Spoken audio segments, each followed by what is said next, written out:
오늘 주신 말씀 마태복음 13장 1절부터 17절. 신약성경 20조 마태복음 13장 1절부터 17절입니다. 그날 예수께서 집에서 나가사 바닷가에 앉으시매 큰 무리가 그에게로 모여들거늘 예수께서 배에 올라가 앉으시고 온 무리는 해변에 서 있더니 예수께서 비유로 여러 가지를 그에게 말씀하여 이르시되 씨를 뿌리는 자가 뿌리러 나가서 뿌릴새 더러는 길가에 떨어지매 새들이 와서 먹어버렸고 더러는 흙이 얕은 돌밭에 떨어지매 흙이 깊지 아니하므로 곧 싹이 나오나 해가 돋은 후에 타서 뿌리가 없으므로 말랐고 더러는 가시떨기 위에 떨어지매 가시가 자라서 기울을 막았고 더러는 좋은 땅에 떨어지매 어떤 것은 100배 어떤 것은 60배 어떤 것은 30배의 결실을 하였느니라. 귀 있는 자는 들으라 하시니라. 제자들이 예수께 나와 이르되 어찌하여 그들에게 비유로 말씀하시나이까. 대답하여 이르시되 천국의 비밀을 아는 것이 너에게는 허락되었으나 그들에게는 아니 되었나니 무릇 있는 자는 받아 넉넉하게 되되 없는 자는 그 있는 것도 빼앗기리라. 그러므로 내가 그들에게 비유로 말하는 것은 그들이 보아도 보지 못하며 들어도 듣지 못하며 깨닫지 못함이니라. 이사야의 예언이 그들에게 이루어졌으니 일렀으되 너희가 듣기는 들어도 깨닫지 못할 것이요 보기는 보아도 알지 못하리라.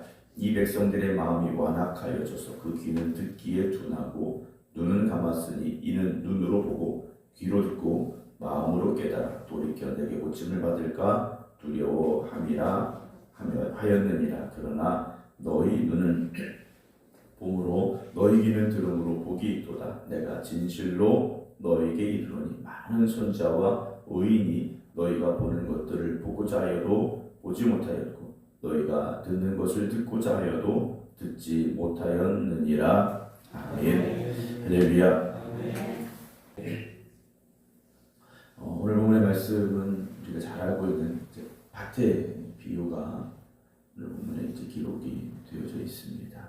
예수님께서 이제 비유로 계속해서 말씀하시기를 시작하고 있는데요. 예수님의 입에서 나오는 말씀은 똑같은 말씀입니다. 그렇죠? 오늘도 제가 새벽에 설교하고 있는 이 말은 누구에게나 똑같이 들려지는 말이라는 거죠.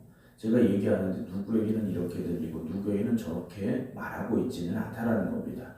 똑같은 말을 똑같은 시간에 하고 있는데 차이는 무엇입니까? 듣는 사람의 마음의 문제가 있다라는 거죠. 마음의 상태에 따라서 그 똑같은 말씀이 다르게 열매 맺고 그 결과가 달라지게 된다라는 주님의 말씀입니다. 우리가 설교를 들을 때 또 성경을 읽어가면서 누군가는 그 말씀에 은혜가 되고 깨닫고 변화가 되지만 누군가는 무덤덤하기도 하죠. 아무런 변화가 없기도 하고 누군가는 그 말씀을 향하여 기분 나빠하기도 한다라는 겁니다. 결국 뿌려지는 씨앗의 문제가 아니라는 거죠. 뿌려지고 있는 땅의 문제라는 겁니다. 오늘 말씀 앞에 서 있는 우리의 마음이 어떤 마음인가, 익히 우리가 알고 있는 말씀 또 내용이지만 다시 한번 우리의 마음의 상태를 점검하고 돌아볼 수 있는 시간이 되기를 원합니다. 예수님께서 오늘 바닷가에 앉으셨는데 큰 무리가 예수님께 모여들었습니다. 그래서 예수님께서 배에 올라 앉으시고 이제 무리는 해변에 서 있었는데 예수님께서 비유로 여러 가지를 말씀하시는데 오늘 그 씨 뿌리는 자의 비유죠. 씨를 뿌리는 자가 뿌리러 나갔습니다. 뿌리는데 더러는 길가에 떨어졌고 더러는 흙이 얕은 돌밭에 떨어졌고 더러는 가시떨기 위에 떨어졌다. 그리고 더러는 좋은 땅에 떨어졌다. 라고 네 가지 종류의 상황에 대해서 말씀을 하고 계시는데요. 길가는 어떻습니까? 사람들이 많이 밟고 다녔기 때문에 이 흙이 단단하게 굳어져 있는 상태죠. 그래서 씨가 뿌리도 내릴 수 없는 상황입니다. 새들이 와서 먹어버렸다 라고 주님께서 말씀을 하시죠. 마음이 너무 굳어진 겁니다. 언제 마음이 굳어지겠습니까? 바쁘다는 핑계가 우리의 마음을 굳어지게 만들죠. 바쁘니까 말씀을 들을 그런 마음의 여유도 생기지 않는 거지 않습니까? 때로는 이미 다 알아. 이미 나는 오늘 마태복음 13장 밭의 비유야 하면서 스스로 다 결론을 내리고 만다라는 거죠. 그러면 그때 우리에게 주고자 하신 하나님의 말씀의 은혜가 우리에게 임할 수 없다라는 거죠. 또는 누군가는 마음의 상처 때문에 그 상처로 인하여서 말씀을 받아들이지 않는 경우도 있다라는 겁니다. 그래서 말씀이 뿌려지기는 뿌려졌는데, 말씀의 씨앗이 뿌려졌는데 이미 내가 결론을 내려버린 것이다라는 거죠. 또 돌밭이 있습니다. 흙이 얕은 돌밭이죠. 흙이 약간은 있지만 그 속에 뭐가 있습니까? 돌이 있다라는 겁니다. 뿌리가 내리기는 내리지만 깊이 내릴 수가 없죠. 그래서 싹이 나오기는 하는데 해가 돋은 후에 타수 뿌리가 없어짐으로 말라버렸다라고 되어 있습니다. 말씀을 들을 때는 뜨겁습니다. 그래, 아멘, 할렐루야 하는데 시간이 조금 지나면 나의 옛모습 때문에 또는 나의 환경 때문에 그 믿음이 자라지를 못한다라는 거죠. 금방 사그러들 수밖에 없는 겁니다. 더러는 가시떨기 위에 떨어졌는데 이곳은 어떤 곳입니까? 가시가 자라서 기운을 막아버렸다 그랬습니다. 가시도 함께 자라고 있다는 거죠. 말씀이 뿌려진 곳에 그 말씀의 씨앗이 싹이 트고 자라기 시작할 때 가시도 같이 자라기 시작합니다. 그래서 이 말씀의 씨앗이 자라는 걸 못 자라게 만들어버린다라는 거죠. 여러 가지 염려와 걱정, 어떤 세상의 것들, 이런 것들이 막 섞여 있다 보니까 더 자랄 수가 없다라는 거예요. 그래서 마음에 있는, 우리 마음속에 있는 세상의 것들을 내려놓아야 되고 마음을 깨끗하게 정리해야만 되죠. 8절에 보면 더러는 좋은 땅에 떨어졌다 그랬습니다. 좋은 땅은 어떤 땅입니까? 첫 번째, 두 번째, 세 번째와 같았던 밭을 변화시킨 거죠. 길가와 같았던 밭을 깊이 갈아엎은 겁니다. 돌이 있던 마음을, 그 돌을 다 걷어낸 겁니다. 가시가 있던 밭에서 그 가시를 다 뽑아내 버렸다라는 거죠.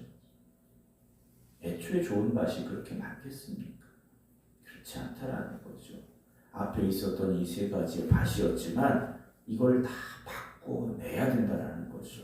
오늘 우리의 마음은 어떤 밭입니까? 어떤 상황입니까? 여러분, 첫 번째, 두 번째, 세 번째가 다 우리에게 있다라는 거죠. 다 우리에게 있습니다. 그래서 날마다 우리는요, 우리 마음을 부드럽게 갈아엎어야 되고요. 내 마음에 있는 돌도 매일 걷어내야 되고요. 또 내 안에 자리 잡으려고 하는 가시와 같은 것들도 다 뽑아내야만 된다라는 거죠. 그래서 9절에 주님께서 이렇게 말씀하셨죠. 귀 있는 자는 들어라 그러시는 거예요. 다 좋은 밭이면 이런 말씀하실 필요가 없죠. 그런데 길가와 같은 밭도 있고 흙이 얕은 돌밭도 있고 가시떨기가 있는 밭도 있으니 이 말씀을 잘 들어야 된다는 겁니다. 오늘 우리의 마음은 어떤 밭입니까? 주님, 오늘 제 마음이 좋은 땅이 되게 하여 주시옵소서. 좋은 밭이 되기를 원합니다. 기도하십시오. 그래서 좋은 밭, 좋은 땅, 좋은 밭은 어떤 열매를 맺었습니까? 100배, 60배, 30배의 결실을 하였다라고 되어 있습니다. 좋은 밭은 싹이 트고 잘 자라서 풍성한 열매를 맺습니다. 바라기는 우리 모두가 다 좋은 땅, 좋은 밭이 되기를 주님 이름으로 축원합니다. 10절에 제자들이 그런데 예수님께 와서 이렇게 물어요. 왜 비유로 말씀하십니까?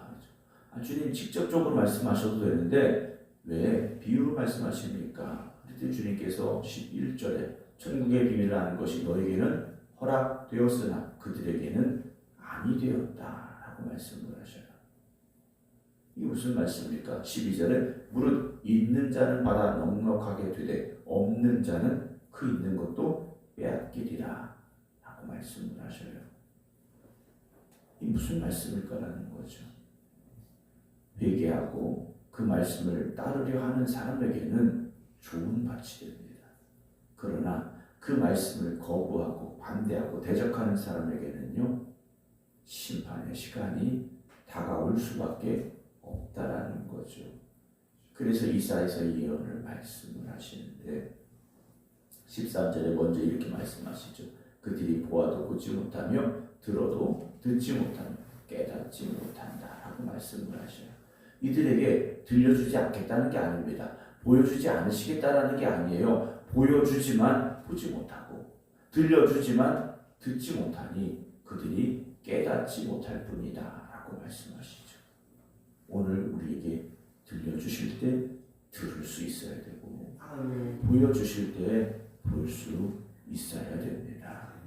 그것이 주님이 우리에게 주시는 말씀의 은혜라는 것이죠. 16절에 15절 보면 이 백성들의 마음이 어떻습니까? 완악하여져서 이사야서 예언인데 그 귀는 듣기에 둔하고 눈은 감았다라고 되어 있습니다. 말씀을 들으려 하지 않았고 보려고 하지 않는다는 거죠. 사랑하는 성도 여러분, 오늘 우리의 눈은 어떤 눈이 되어야 됩니까? 16절에 그러나 너희 눈은 봄으로 너희 귀는 들음으로 복이 있다라고 말씀을 하셔요. 오늘 여러분, 우리의 눈과 귀가 열려지기를, 주님의 말씀 앞에 활짝 열려질 수 있기를 사모하시고 기도하시기 바랍니다. 그래서 주님 말씀하시죠. 17절에 내가 진실로 너에게 이르노니 많은 손자와 의인이 너희가 보는 것들을 보고자 해도 보지 못하였고 너희가 듣는 것을 듣고자 해도 듣지 못하였다 라고 말씀을 하십니다. 왜냐, 지금 주님은 그들 앞에 계시지 않습니까? 주님이 그들 앞에서 직접 보여지고 말씀하고 계시다라는 것이죠. 오늘 너희가 주님 앞에 서기를 사모함으로 기도하시기 바랍니다. 그리고 길가와 같은 밭이라면 갈아엎어야 되죠. 철저히 회개하고 갈아엎어야 되고, 우리가 흙이 같은 돌밭이라면 그저 잠깐의 은혜로 만족하지 마시고 깊은 은혜의 시간에 거하게 해주시옵소서. 여러분들 기도하시고 묵상하시기 바랍니다. 가시가 있는 밭이라면 우리 마음속에 있는 염려와 욕심과 세상의 것들을 다 뽑아내게 하여 주시옵소서. 또한 기도하시기 바랍니다. 그래서 오늘 저와 여러분들의 마음의 밭이 좋은 땅이 되어서 100배, 60배, 30배의 결실을 맺을 수 있는 귀한 은혜의 삶이 되기를 주님의 이름으로 축원합니다. 기도하겠습니다. 하나님, 오늘 우리가 눈 열려지고 귀가 열려지게 하여 주시옵소서. 말씀을 내가 하는 지식으로 만족하지 아니하게 하시고 그 말씀에 따라 순종함으로 그 말씀이 우리 안에 역사하게 하여 주시옵소서. 우리의 삶을 통하여 하나님의 놀라운 은혜와 능력이 임하게 하시고 나타나게 하여 주시옵소서. 기도하며 이번 한 주간을 또 시작합니다. 주님, 우리의 갈 길을 밝히 보여 주시옵시고 우리가 가는 걸음걸음마다 주님 동행하여 주시옵소서. 마음의 염려와 걱정을 내려놓게 하시고 기쁨과 감사함으로 살아가게 하셔서 순전한 주님의 자녀들, 주님의 백성들이 되게 하여 주시옵소서. 이제는 우리 주 예수 그리스도의 은혜와 아버지 하나님의 무한하신 사랑하심과 성령님의 감동 감화 교통 역사하심이 월요일 새벽 우리의 마음의 밭이 좋은 땅, 좋은 밭이 되길 원합니다. 간절히 사모하며 기도드리는 모든 성도들 위해 이제부터 영원토록 함께 하시기를 간절히 축원하옵나이다. 아멘.